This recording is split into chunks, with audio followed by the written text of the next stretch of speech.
Hello everybody, আসসালামু আলাইকুম। যে যেখান থেকে শুনছেন অথবা দেখছেন, সবাইকে আমন্ত্রণ।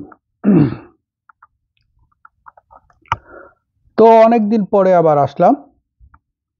তো আজকের আমরা সূরা মুজাম্মিল এর সারাংশ বলবো, পাশাপাশি এর কিছু সাথে সামঞ্জস্য রাখে টুকিটাকি কথা বলবো। সবাই সাথে থাকুন।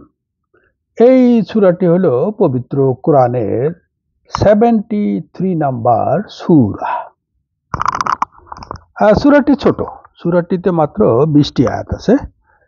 প্রথম আয়াতেই আল্লাহ তাআলা তার নবীকে বলেছেন, ইয়া আইয়ুহাল মুজাম্মিল, অর্থ হলো হে কম্বলে জড়ানো ব্যক্তি। তো এইটা আমরা ওই ছোটকাল থেকে বিভিন্নভাবে বিভিন্ন রূপে এই ঘটনাটা বা গল্পটা শুনেছি। তো মুজাম্মেল হলো কম্বলে জড়ানো।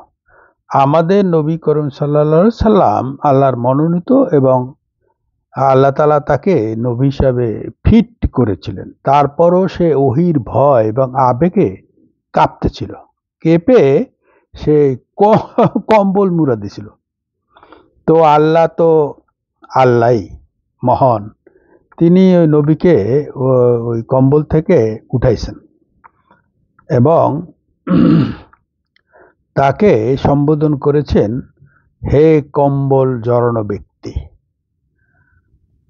তো সূরাটির আসলে অনেক কি বলবো গভীরতা আছে। এখানে আমি শুধু বলি, আল্লাহ তাআলা তাকে তো কঠিন দায়িত্ব দিয়েছিলেন। এই জন্য আল্লাহ তাআলা বলেছেন, তুমি ওই কম্বল মুড়া দিয়ে থাকলে হবে না, তুমি ওঠো, দায়িত্ব পালন করো। সরাসরি তো এভাবে বলে না, আসলে মর্মার্থ এটা।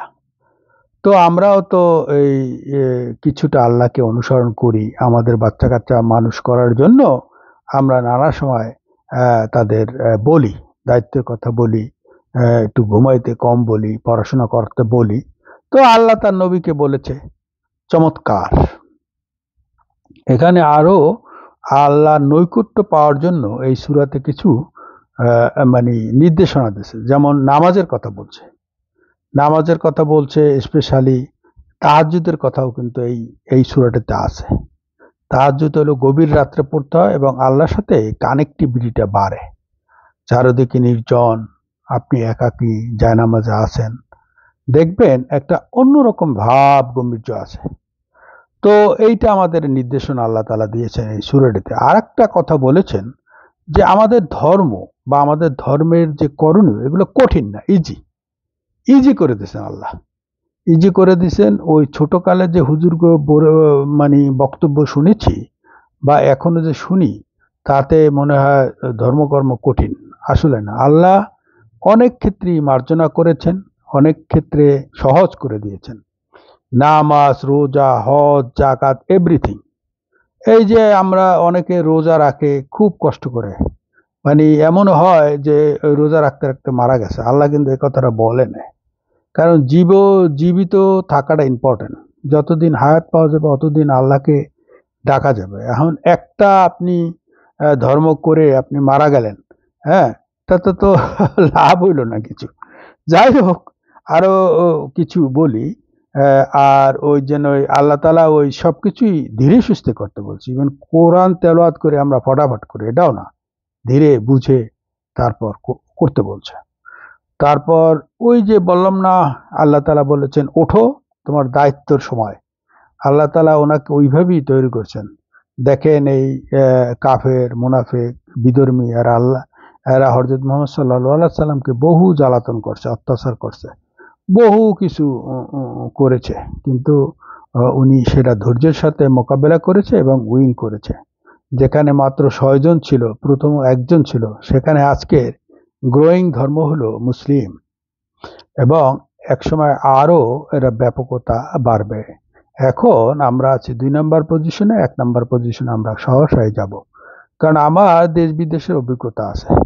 এই যে আমরা যেখানে থাকি এখানে আশেপাশে 20টা যা আছে, এই চার্চ আছে, কিন্তু লোকজন নাই। এবং এখন ওই অনেক চার্চ বিক্রি হইয়া এই মসজিদে পরিণত হইতেছে। তার মানে বোঝা যায় ক্রমে ক্রমে অন্য ধর্মের লোকজন কমে যাচ্ছে এবং আমাদের ধর্মের লোক বাড়তেছে। এখন লোক বাড়লেই তো হবে না, আমাদের টেকনিক্যালি আমাদের সব নলেজ ওরিয়েন্টেড আমাদের হইতে হবে। কারণ আমাদের শত্রুর অভাব নাই, আমাদের আর মায়ের খাইলে চলবে না। এখন আমাদের ধর্মকর্মের পাশাপাশি আমাদের অনেক টেকনোলজিক্যাল দিকে আগাইতে হবে।